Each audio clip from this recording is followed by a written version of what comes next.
This tutorial shows how to use the Pleadings template for a simple one-count complaint. Before we begin, we're going to first save the template into a folder. I save all of my templates into my templates folder. So what we do is we go up here, we hit Save As,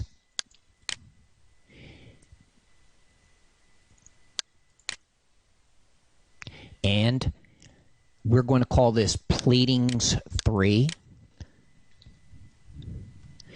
and we will save it. Once saved, you need to close the document for reasons which I will explain in a moment. So I'm going to go up here, close the document. We are now going to make that document read-only. That will protect it from being changed at a later date by accident.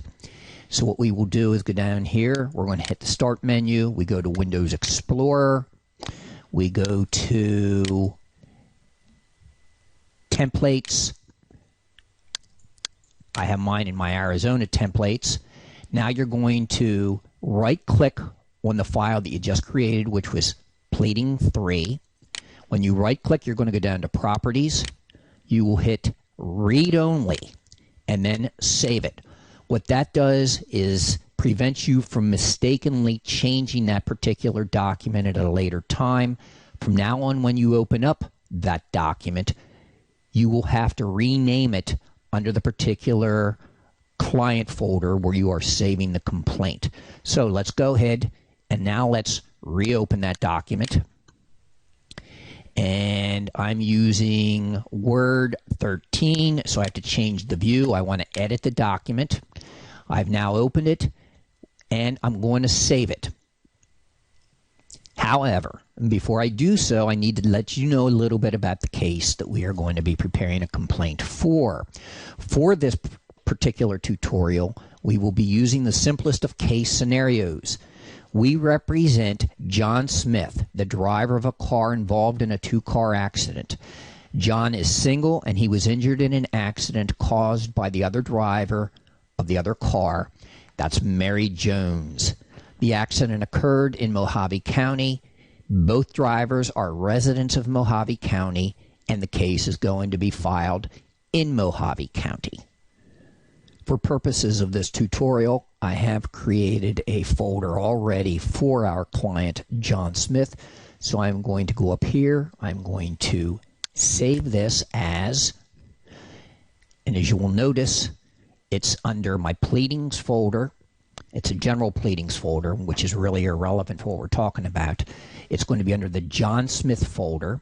I've already created another folder under John Smith for Pleadings, so I'm going to put it in that folder, and I'm going to call this Complaint. Save the document, and now we're ready to go. Now, as you will note, this complaint, like all complaints and virtually every other document that you're going to create that is filed with the court, is divided into three various sections. The top section up here in the header includes the name of the attorney, information about the attorney's law firm, and phone number, email if there's an email available, sometimes a fax number. The next section that we have is a table, which includes the caption. I use a table because it provides consistent formatting and it's very efficient. If you need additional rows, all you do is right-click on the table. For example, right-click here, and you're going to see Insert, and I can insert a row below what I currently have. So it's very easy to make some modifications to the table, include the names of additional plaintiffs or defendants if they're necessary. Now, we don't want to change the format for this particular caption because it's already set up for a simple case. So I'm just going to hit Control-Z, and that will undo what I've just done. Finally, at the very bottom, we have a signature block which includes all the necessary information regarding the attorney. With this template, you're going to notice that certain words and phrases are in red. That red language must be changed on a case-by-case basis. For each case, for example, you're going to need to insert the name of the county in which the case is being filed. You have to insert the name of the plaintiff or the names of plaintiffs if there's more than one plaintiff. Change the name of the defendant or defendants. In the right column, because this is a complaint, we don't know yet what the case number is going to be, so there's nothing to insert here. That number will be given by the clerk of courts once this document is filed. It's going to be a civil case, so the division is civil.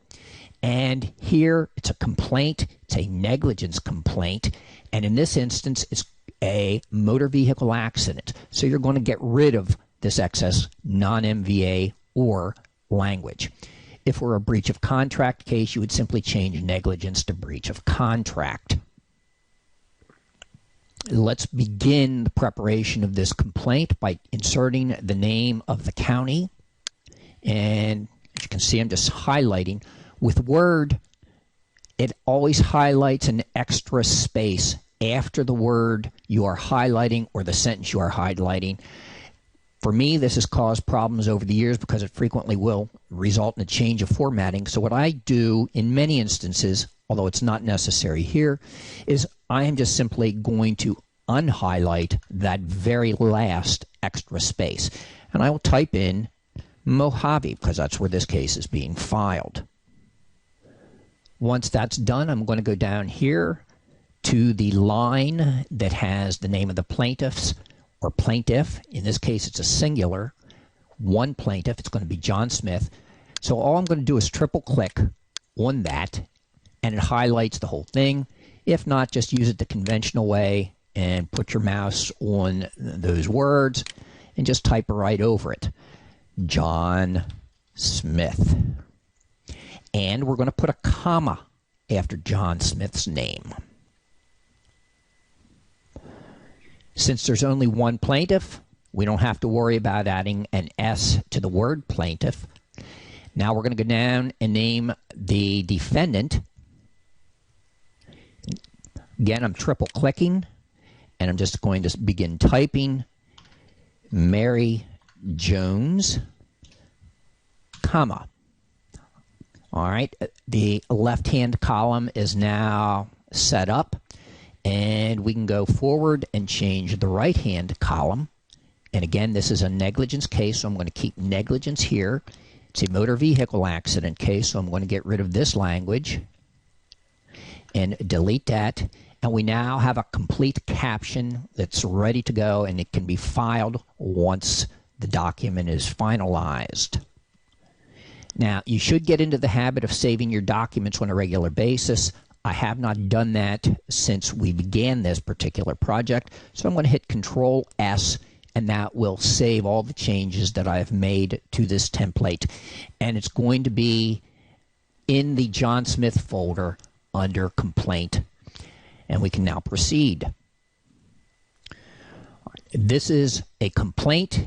It's a negligence complaint. There are many types of complaint, but for our purposes, we're dealing with negligence. So I have the title of the document, Complaint, and I have a subtitle, which is Negligence. Now is where things get a little bit problematic. All word processors differ in the way documents are created. The differences are really apparent in the creation of outlines, which is the primary format used in the creation of pleadings, motions, petitions, and many other legal documents. Attorneys want consistency in the way the outlines are formatted.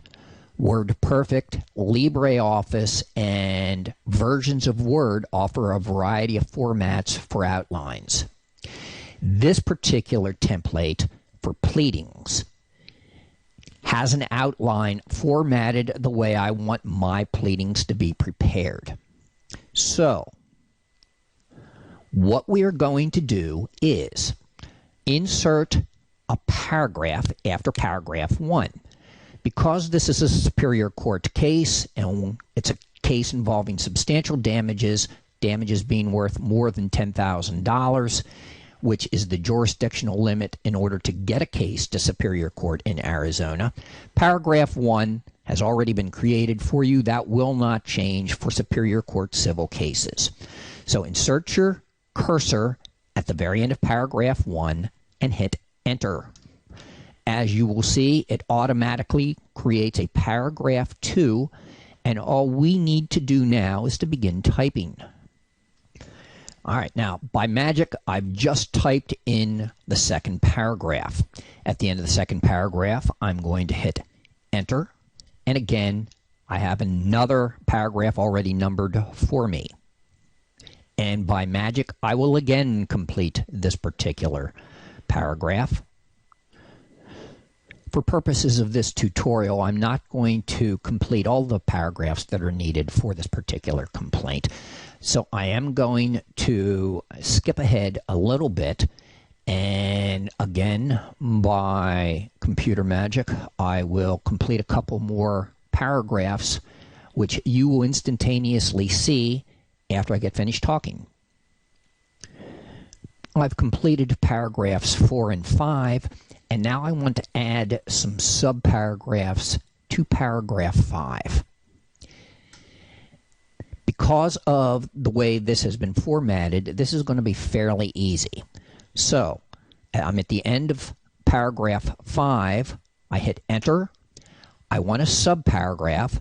All I'm going to do is hit tab. Now I have a subparagraph A. And I begin typing. Mary ran a stop sign, semicolon. I want another subparagraph. All I have to do is hit enter. And again, it's properly formatted. I don't have to worry about moving or indenting these subparagraphs. Mary failed to yield the right of way, semicolon. And let's make a third one. Mary was speeding. So we have 3 subparagraphs, and the way it's formatted, you should in fact have the word and in the subparagraph right before the last subparagraph. Now put your cursor again back to the end of the last subparagraph. Be aware that we are now creating subparagraphs, and Word will continue to create subparagraphs until we tell it otherwise. Well, now we are ready to resume with paragraphs, not subparagraphs. So I'm going to hit enter, and you have a lowercase d there, but I want it to actually be paragraph 6. So all I have to do is hit shift tab, and it pushes that subparagraph D out and makes it a paragraph.